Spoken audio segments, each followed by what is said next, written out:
هو انا اللي اعرفه ان الكوره مكسب وخساره، ولكن في عهد الجزائر قالت لك لكل قاعده استثناء، فانا الاستثناء. الكوره عندي يا اما اتعادل بالعافيه يا اما اكسب. النهارده الجزائر حققت الفوز ال27.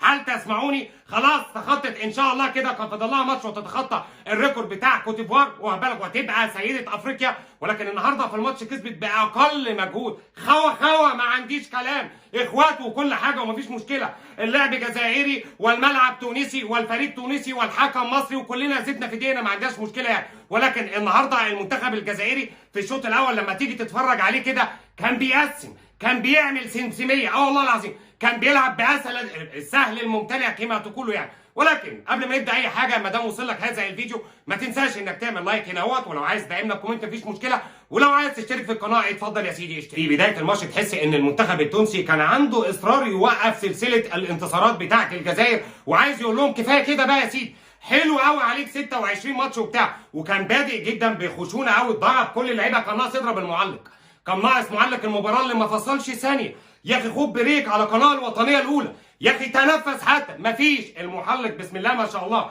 من اول ثانيه ل 90 دقيقه ما خدش بريك، حتى في الفاصل كان ناقص يتكلم. ولكن يا عزيزي الماتش ما فكش الا لما تدخل سون وهاري كين محارب الصحراء، بلايلي وبغداد بونجاح. راجل حط الكره بهده وقام بلايلي شايطها، ولكن انا عجبني الشطحه اللي شطحها بلايلي وبغداد بونجاح احسن من الجون. الاثنين قاعدين بره كده على الخط عمالين يرقصوا رقصه جميله قوي حلوه قوي. ولكن بغداد بونجاح فعلا استغل الهجمه اللي جات له اخيرا. الحمد لله النحس اتفك يا عم بغداد، وقدرت من اول هجمه تجي لك تجيبها جون. ولكن انا ما اعرفش ليه طلع، ولكن مش مهم، مفيش مشكله ان اسلام سليماني يشارك. سفيان فغولي النهارده كان مختفي شويه، عجبني قوي اداء بلايلي في الجهه اليسرى، ويوسف عطال اللي بيبحث عن الاصابات. ما اعرفش ليه يا عم يوسف، ما اعرفش، اذبح اي حاجه، اذبح اي حد عدوك ولا اي نيل، ما اعرفش بتجري ليه كده على الاصابات، مش عايزينك تتصاب. ولكن في الجبهه اليمنى كان يوسف عطال عامل اداء فوق الرائع قوي، والناحيه الثانيه يوسف بلايلي. النهارده اداء يوسف بلايلي احسن بكتير من اداء منتخب مالي امام منتخب مالي. النهارده يوسف بلايلي كان سادد خالص ناحيه الشمال،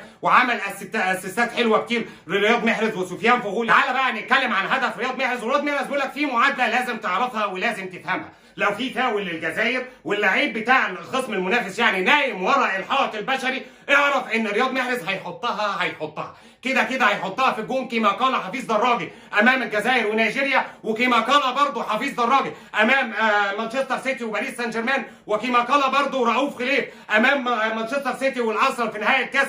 كده هيحطها. يا ايها النائمون خلف الحائط البشري لعلكم تعرفون وتتعلمون ان مصيركم واحد، اينما تنامون يدرككم الهدف.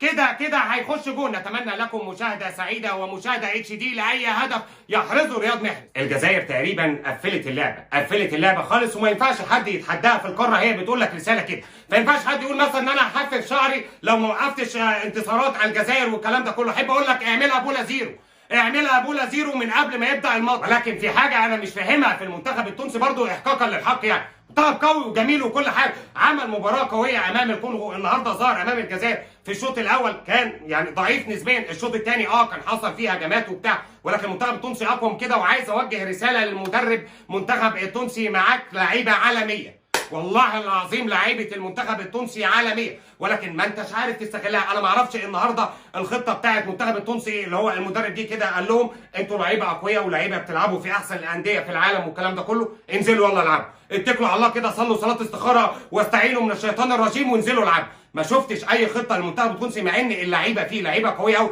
ولكن المدرب مش عارف يستغل المنتخب اللعيبه بتاعت المنتخب التونسي. عكس خالص جمال بالماضي. شوف جمال بالماضي النهارده منزل ذهب، مش منزل لعيبه، والله العظيم لعيبه تتقل بالذهب. احب برضو اوجه رساله شكر رامي بن سبعيني. ايه يا ابني الحلاوه دي والادب ده والاخلاق دي كله؟ النهارده ولا عملت اي مشكله ولا مسكت لعيب ضربته في رجله ولا في راسه ولا اي حاجه، كنت بتلعب كوره بس. هو ده رامي اللي احنا عايزينه. اما كمان الرئيس مبولحي، ده انت رئيس السد الاخضر الجزائري، انت رئيس السد الجديد. والله العظيم النهارده الرئيس مبولحي كان ثبات كده واستقرار، وصد كام كوره حلوه كده، وكان واقف مالي الجون زي السد المديح.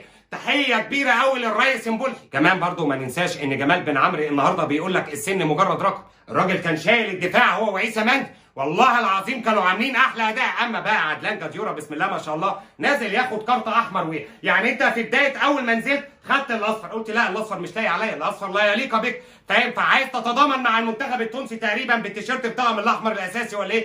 فطلبت انك تاخد الاحمر، معرفش ليه يا عم عدلان، ولكن اهي مطوشه وديه ولازم يتعلم. خلينا هنتكلم شويه عن رقم 27. النهارده الجزائر برضو ما ننساش حققت 27 مباراة بدون هزيمة يا جماعة، لعبت أقوى الفرق الأفريقية ولعبت فرق من أمريكا الجنوبية المكسيك وكولومبيا، واخد بالك؟ وكان ناقص تخش على الفرق الأوروبية ولكن قالوا لهم أصلا إحنا دلوقتي بنلعب بطولة يورو أوروبا وبتاع فمش فاضيين دلوقتي يعني، ولكن ربما الجزائر تلعب مطوشة أوروبية ودية مع أوروبا. ولكن في حاجة عايز أقولها لك، في منتخب أفريقي في عز التوقف الدولي واخد بالك مدي أجازة للعيبة كلها واخد بالك، وما لعبش ولا ماتش ودي. يا ترى ايه هو المنتخب ده؟ يا ريت تقول لنا ايه هو المنتخب ده وايه هي الاسباب اللي ما يخلوش يلعب ماتش ودي واحد. بحس يا اخي ان كل الفرق عندها منتخبات الا الجزائر، تحس ان هي عندها جيش، والله العظيم عندها جيش كده، تحس ان قائد الكتيبه جمال بالماضي يقول لهم كده يا جماعه احنا النهارده عندنا مهمه، يا قاتل يا مقتول، لا مجال للخساره ولا الهزيمه ولا اي نيل، هنكسب يعني هنكسب حتى لو المباراه وديه. لو طلعت المنتخب الجزائري بينزل يلعب المباراه كانها رسميه كانها نهائيه، واخد بالك؟ ما ملش ولا هو تكبر ولا خد ان هو مثلا ثقه زياده ونازل مغرور ولا الكلام ده كله، لا، تحس ان هو بينزل الماتش خسران ونازل يعوض من اول دقيقه وهو خليني برضه هقول لك توقعاتي وحاول انك تحفظ الفيديو ده عندك او تفتكره في يوم ما. يعني انا حاسس كده الله اعلم يعني ان الجزائر المنتخب العربي الوحيد ان شاء الله، يعني ان شاء الله اللي هيعمل اداء قوي قوي في كاس العالم السنه الجايه في قطر. والله العظيم، وهنغني كلنا هذه البدايه ما زال 1 2 3 في الجيري، وعقدنا العزم ان تحيا الجزائر. ولكن المنتخب الجزائري انا بقولها لك من دلوقتي هيبقى من اقوى المنتخبات المشاركه في كاس العالم، ان شاء الله هيصعد. واحد يقول لي هم لسه ما صعدوش او الكلام ده كله بتاع، ولكن انا بقول ان شاء الله، انا بقول ان شاء الله اهو، ولكن ان شاء الله لما منتخب الجزائر هيصعد مش هيكتفي بشرف ان هو شرف المشاركه وان هو يشارك مثلا اول 3 ماتشات ويخرج والكلام ده كله بتاع، لا، هيبقى منافس شرس جدا ايا كانت مجموعته، ايا كانت مجموعته. وقع بقى مع البرتغال، وقع مع ايطاليا، وقع مع اسبانيا، وقع مع المانيا، وهو ده ادى درس قاسي قوي لالمانيا في كاس العالم. لو تفتكر هذا الماتش، اي منتخب هيقابل الجزائر في كاس العالم هيقول لك لقد ارهقنا رياض محرز وتعبنا بليل وخنانا سفاح الاهداف بغداد بنجاح، ولقد جعل منهم جمال بن عمرو سدا منيعا في الدفاع، وكمان كان لديهم رئيس فعلا اسمه الرئيس مبولح.